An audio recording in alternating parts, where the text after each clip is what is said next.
Visiones y revelaciones completas de Ana Catalina Emmerich.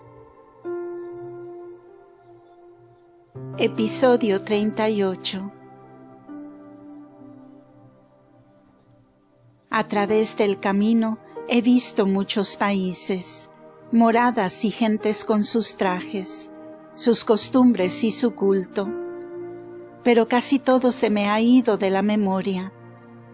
Fui llevada al oriente, a una región donde había nunca estado, casi toda estéril y arenosa.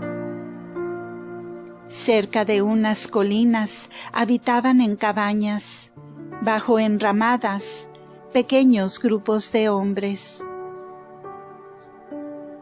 Eran familias aisladas de 5 a 8 personas.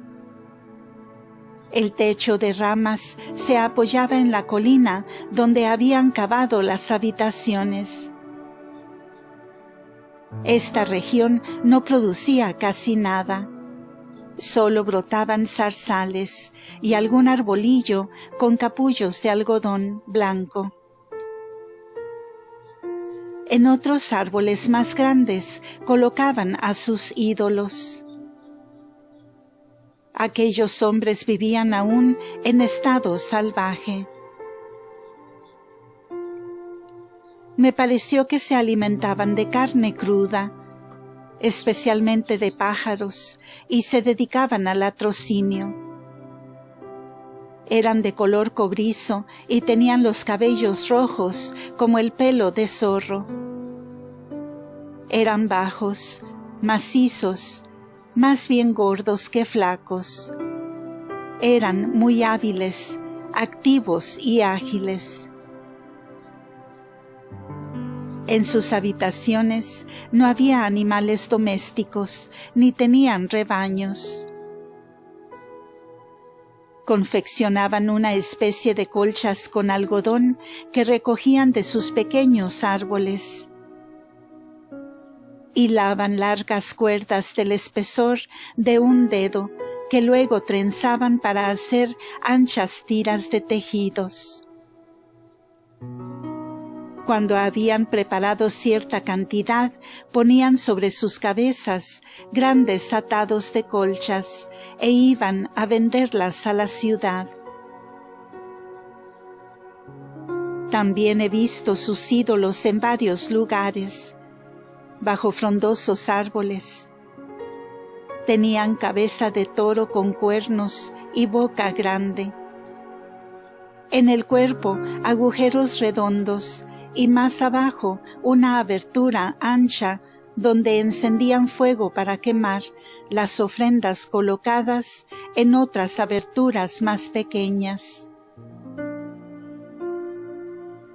Alrededor de cada árbol, bajo los cuales había ídolos, veíanse otras figuras de animales sobre columnitas de piedra. Eran pájaros, dragones y una figura que tenía 3 cabezas de perro y una cola de serpiente arrollada sobre sí misma. Al comenzar el viaje, tuve la idea de que había gran cantidad de agua a mi derecha y que me alejaba cada vez más de ella. Pasada esta región, el sendero subía siempre. Atravesé la cresta de una montaña de arena blanca, donde había gran cantidad de piedrecillas negras, quebradas, semejantes a fragmentos de jarrones y escudillas. Del otro lado bajé a una región cubierta de árboles que parecían alineados en orden perfecto. Algunos de estos árboles tenían el tronco cubierto de escamas. Las hojas eran extraordinariamente grandes.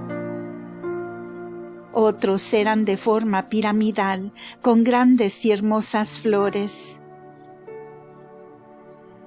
Estos últimos tenían hojas de un verde amarillento y ramas con capullos. He visto otros árboles con hojas muy lisas, en forma de corazón. Llegué después a un país de praderas que se extendía hasta donde alcanzaba la vista en medio de alturas. Había allí innumerables rebaños. Los viñedos crecían alrededor de las colinas. Había filas de cepas sobre terrazas con pequeños vallados de ramas para protegerlas. Los dueños de los rebaños habitaban en carpas, cuya entrada estaba cerrada por medio de zarzos livianos. Aquellas carpas estaban hechas con tejido de lana blanca, fabricado por los pueblos más salvajes que había visto antes.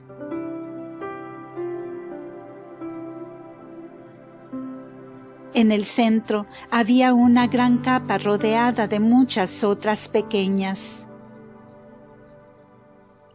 Los rebaños, separados en clases, vagaban por extensos prados, divididos por setos de zarzales.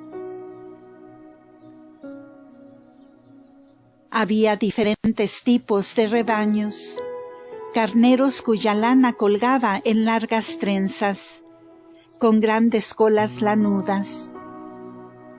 Otros animales muy ágiles, con cuernos, como los de los chivos, grandes como terneros.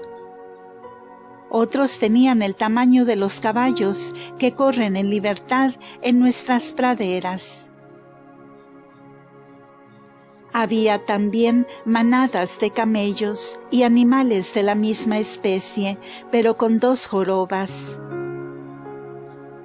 En un recinto cerrado vi elefantes blancos y algunos manchados. Estaban domesticados y servían para los trabajos ordinarios. Esta visión fue interrumpida 3 veces por diversas circunstancias, pero volví siempre a ella. Aquellos rebaños y pastizales pertenecían, según creo, a uno de los Reyes Magos, que se hallaba entonces de viaje. Me parece que eran del rey Mensor y sus parientes. Habían sido puestos al cuidado de otros pastores subalternos que vestían chaquetas largas hasta las rodillas, más o menos de la forma de las de nuestros campesinos, pero más estrechas. Creo que por haber partido el jefe para un largo viaje, todos los rebaños fueron revisados por inspectores, y los pastores subalternos tuvieron que decir la cantidad exacta, pues he podido ver a cierta gente, cubierta de grandes abrigos, venir de cuando en cuando para tomar nota de todo.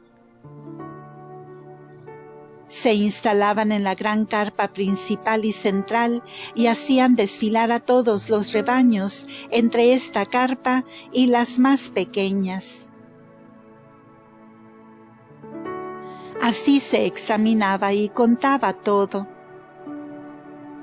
Los que hacían las cuentas tenían en las manos una especie de tablilla, no sé de qué materia, sobre la cual escribían. Viendo esto, me decía: ojalá pudieran nuestros obispos examinar con el mismo cuidado los rebaños confiados a los pastores subalternos. Cuando después de la última interrupción de esta visión volví a estas praderas, era ya de noche. La mayor parte de los pastores descansaban bajo carpas pequeñas. Solo algunos velaban, caminando de un lado a otro en torno a las reses, encerradas, según su especie, en grandes recintos separados. Yo miraba con afecto estos rebaños que dormían en paz, pensando que pertenecían a hombres, los cuales habían abandonado la contemplación de los azules prados del cielo, sembrados de estrellas, y habían partido siguiendo el llamado de su Creador Todopoderoso, como fieles rebaños, para seguirlo con más obediencia que los corderos de esta tierra siguen a sus pastores terrenales. Veía a los pastores que miraban más a menudo las estrellas del cielo que sus rebaños de la tierra. Yo pensaba, tienen razón en levantar los ojos asombrados y agradecidos hasta el cielo, mirando hacia donde sus antepasados, desde hace siglos, perseverando en la espera y en la oración, no han cesado de levantar sus miradas. El buen pastor que busca la oveja perdida no descansa hasta haberla encontrado y traído de nuevo. Lo mismo acaba de hacer el Padre que está en los cielos, el verdadero pastor de los innumerables rebaños de estrellas extendidos en la inmensidad. Al pecar el hombre, a quien Dios había sometido toda la tierra, Dios maldijo a ésta en castigo de su crimen.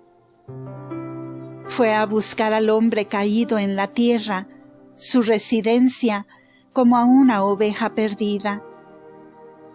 Envió desde lo alto del cielo a su Hijo único para que se hiciera hombre, guiara a aquella oveja descaminada, tomara sobre él todos sus pecados en calidad de Cordero de Dios, y muriendo diera satisfacción a la justicia divina.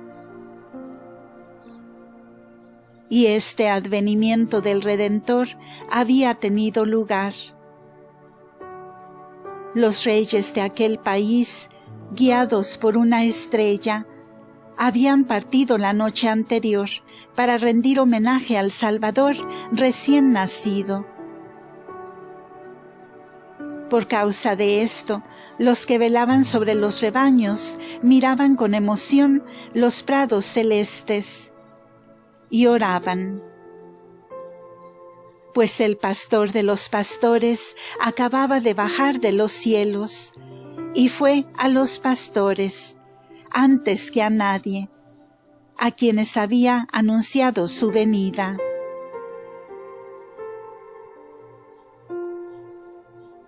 Ahora comenzamos el libro 2 del tomo 2 de las visiones del Antiguo Testamento, visiones de la vida de Jesucristo y de su Madre Santísima.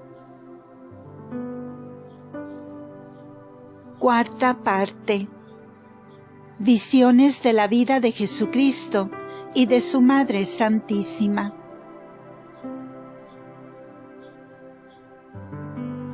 La comitiva de Teoqueno. Mientras yo contemplaba la inmensa llanura, el silencio de la noche fue interrumpido por el ruido que producía un grupo de hombres que llegaban apresuradamente montados en camellos. El cortejo, pasando a lo largo de los rebaños que descansaban, se dirigió rápidamente hacia la carpa central. Algunos camellos se despertaban aquí y allá e inclinaban sus largos cuellos hacia la comitiva que pasaba. Se oía el balar de los corderos, interrumpidos en su sueño. Algunos de los recién llegados bajaron de sus monturas y despertaban a los pastores que dormían. Los vigías más próximos se juntaron al cortejo. Pronto todos estuvieron en pie y en movimiento en torno de los viajeros. La gente conversaba mirando al cielo e indicando las estrellas. Se referían a un astro o a una aparición celeste que ya no se percibía más, pues yo misma ya no pude verla. Era el cortejo de Teoqueno, el tercero de los Reyes Magos, que habitaba más lejos. Había visto en su patria la misma aparición en el cielo que vieron sus compañeros, y de inmediato se puso en camino. Ahora preguntaba cuánta ventaja le llevaban de camino Mensor y Zair, y si aún se veía la estrella que había tomado como guía. Cuando hubo recibido los informes necesarios, continuó su viaje sin detenerse mayormente. Este era el lugar donde los tres reyes, que vivían muy lejos uno de otro, solían reunirse para observar los astros, y en su cercanía se hallaba la torre piramidal, en cuya cumbre hacían observaciones. Teoqueno era entre los tres el que habitaba más lejos. Vivía más allá del país donde residió Abraham al principio, y se había establecido alrededor de esa comarca. En los intervalos entre las visiones que tuve 3 veces durante este día, relativas a lo que sucedía en la gran llanura de los rebaños, me fueron mostradas diversas cosas sobre los países donde había vivido Abraham. He olvidado la mayor parte. Vi una vez, a gran distancia, la altura donde Abraham debía sacrificar a su hijo Isaac. La primera morada de Abraham se hallaba situada sobre una gran elevación, y los países de los 3 reyes magos eran más bajos y estaban alrededor de aquel lugar de Abraham. Otra vez vi muy claramente, a pesar de ocurrir muy lejos, el hecho de Agar y de Ismael en el desierto. Relato lo que pude ver de esto. A un lado de la montaña de Abraham, hacia el fondo del valle, he visto a Agar con su hijo errando en medio de los matorrales. Parecía estar fuera de sí. El niño era todavía muy pequeño y tenía un vestido largo.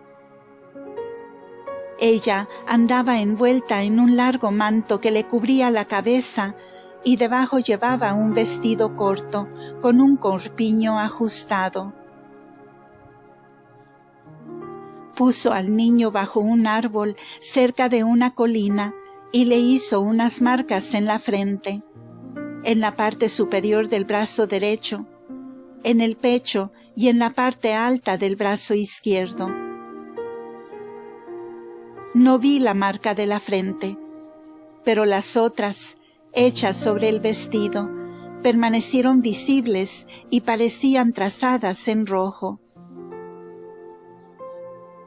Tenían la forma de una cruz, no común, sino parecida a una de Malta, que llevara en el centro un círculo, del que partían los 4 triángulos que formaban la cruz.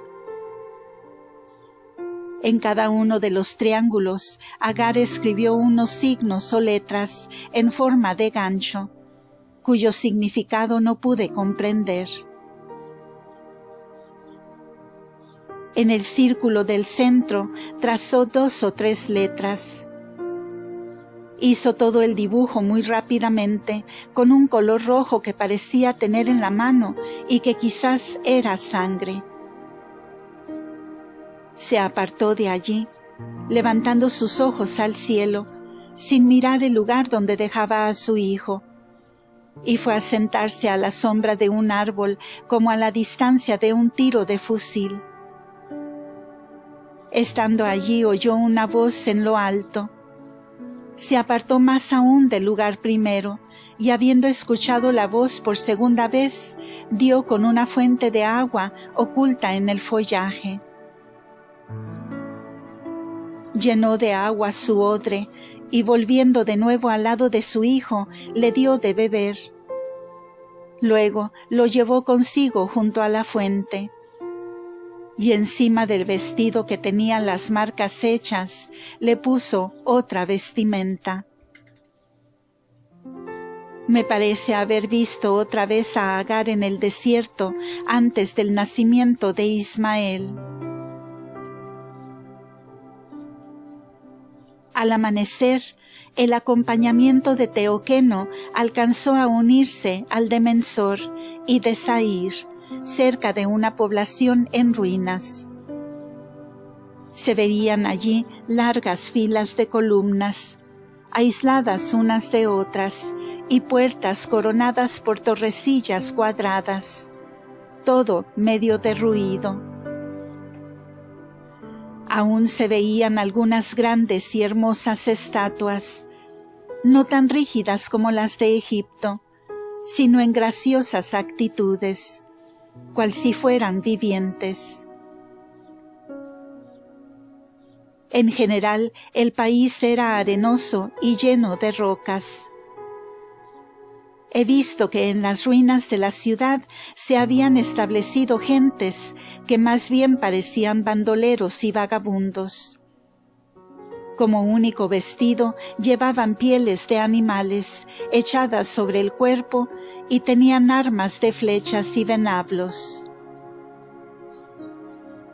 Aunque eran de estatura baja y gruesos, eran ágiles en gran manera. Tenían la piel tostada. Creía reconocer este lugar por haber estado antes, en ocasión de mis viajes a la montaña de los profetas y al país del Ganges. Cuando se encontraron reunidos los 3 reyes, dejaron el lugar por la mañana muy temprano, con ánimo de continuar viaje con apuro. He visto que muchos habitantes pobres siguieron a los reyes, por la liberalidad con que los trataban. Después de otro medio día de viaje, se detuvieron. Después de la muerte de Jesucristo, el apóstol San Juan envió a 2 de sus discípulos, Saturnino y Jonadab, medio hermano de San Pedro, para anunciar el Evangelio a los habitantes de la ciudad en ruinas. Fin de este episodio. Continuará.